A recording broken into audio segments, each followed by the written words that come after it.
Jake Reynolds didn't believe in fate. He believed in numbers, strategy, and hard decisions. That's how he built Reynolds Tech into a billion-dollar empire before he even turned 40. But on a warm spring afternoon in a quiet Ohio town, fate walked right up to him, in the form of a child. Jake had come to Maplewood for a charity fundraiser. His assistant had begged him to take a break from his back-to-back meetings in New York. "Do something that makes you look human," she said with a smirk. So here he was, strolling through a community park after shaking hands and posing for cameras at the local community center. The scent of blooming dogwood trees filled the air. Children's laughter echoed near the playground. Jake wasn't paying much attention until he saw her. She was spinning in circles on the grass, arms wide, a bubble wand in her hand. Maybe 6 or 7 years old, in a yellow dress with 2 little pigtails. A normal kid, except she had a mark on her cheek. Jake stopped walking. He took a few cautious steps closer. The birthmark was faint, but distinct, a crescent moon shape on her right cheek. His heart skipped. He knew that shape. He saw it every morning in the mirror. It had been on his grandfather's face and his father's before him. A Reynolds family trait. His mother used to joke that it was the universe's way of tagging them. The little girl looked up and smiled at him. Innocent. Bright. Jake felt something twist in his chest. A woman's voice called out from a picnic bench nearby, "Lily, stay where I can see you!" Jake turned and froze again. The voice. The woman. Emily Carter. He hadn't seen her in almost 8 years. Not since that weekend in Chicago, when a business trip turned into something more. They had met at a hotel bar. She was there visiting her sister. He was there closing a deal. 1 drink became 2, 2 became dinner, and somehow, for those 2 days, Jake forgot the world he had built. Emily had been different, grounded, kind, real. He hadn't met many people like her in his world of suits and boardrooms. But after that weekend, he'd gone back to New York. She had texted once, maybe twice. He never replied, not because he didn't care, because he cared too much. He wasn't ready for distraction. Not then. Now that weekend stared back at him in the form of a child. Jake took a slow breath and walked over. "Emily?" She looked up, and her smile disappeared. "Jake," she said, standing up slowly. Her eyes narrowed, guarded. "What are you doing here?" "I came for the fundraiser," he said, still staring at her, then at Lily. "I didn't know you lived here." "We moved here a few years ago." She crossed her arms. "You look the same." He nodded awkwardly. "So do you." A long silence. Jake glanced at Lily again.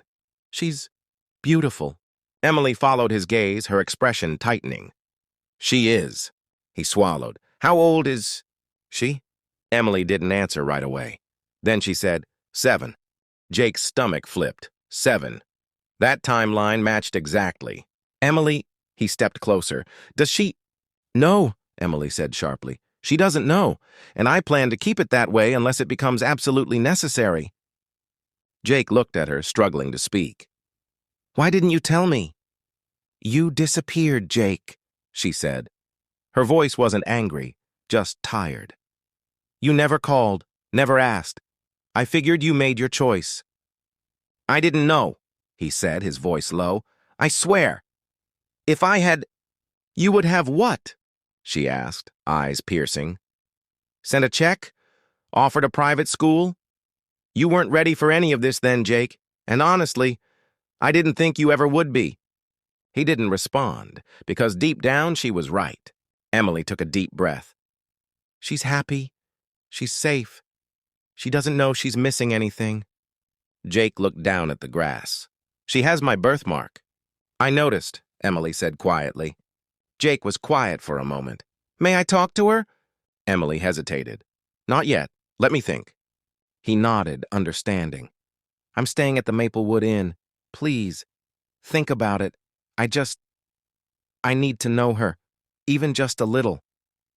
Emily looked at him for a long time. Then she gently nodded and turned to call Lily. As Lily came running over, Jake took a step back. He wasn't ready for her question. Not yet.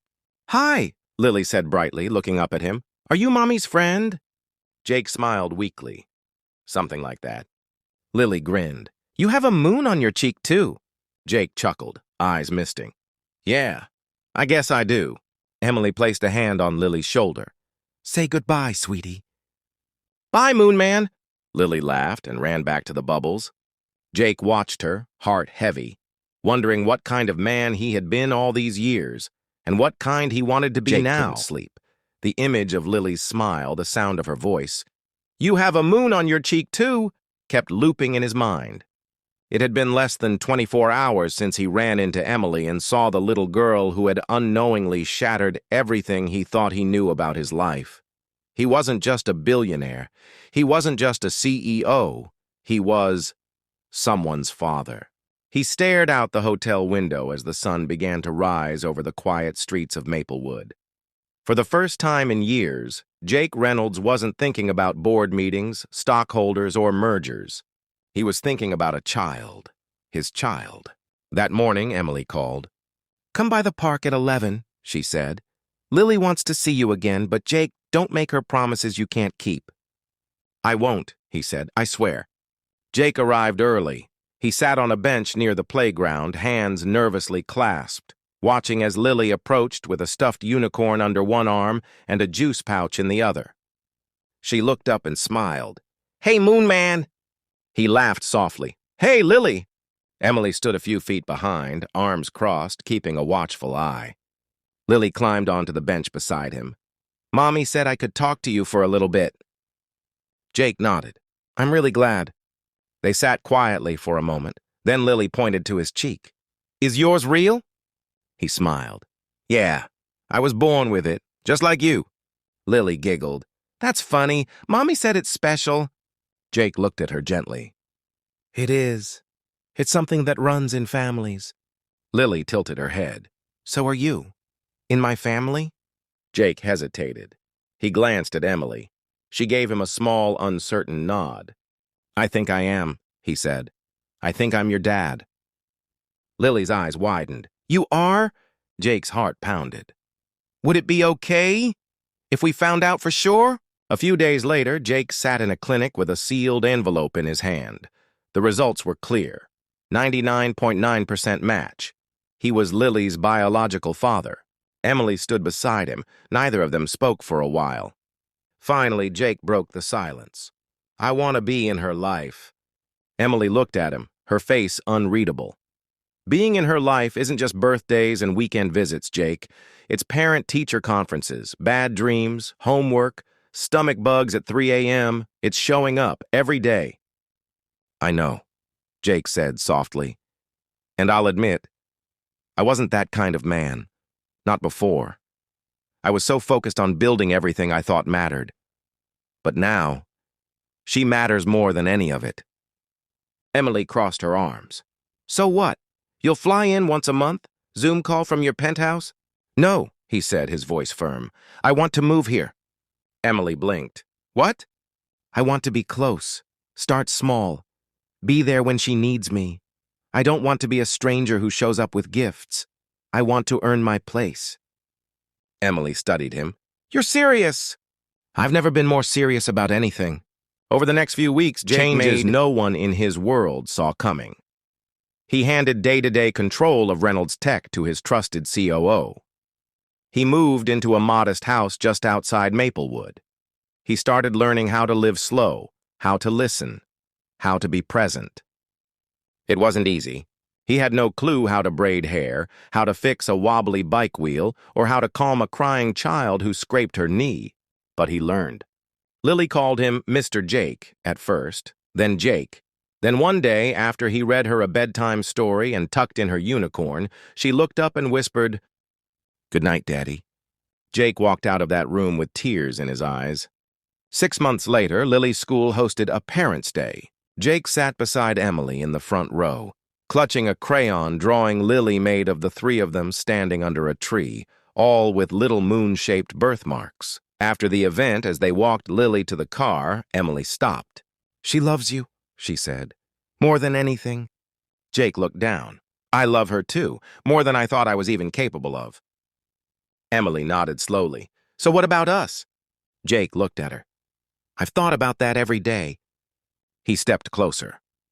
I can't undo the past, but I can promise you this. I'm not walking away again. Not from her, not from you. Emily looked into his eyes, then smiled softly. Then maybe we can try again. As a family. Jake took her hand. I'd like that. Lily ran up and grabbed them both by the arms. Can we get ice cream now? Daddy said he'd buy me 2 scoops. They laughed together, the sound of healing, of hope, of something new. That night, Jake stood outside his house looking up at the stars. He had built skyscrapers, closed billion-dollar deals, sat in rooms with presidents and kings, but nothing. Nothing had ever meant as much as hearing one little voice call him Dad. He smiled and whispered to himself, This is what life's really about.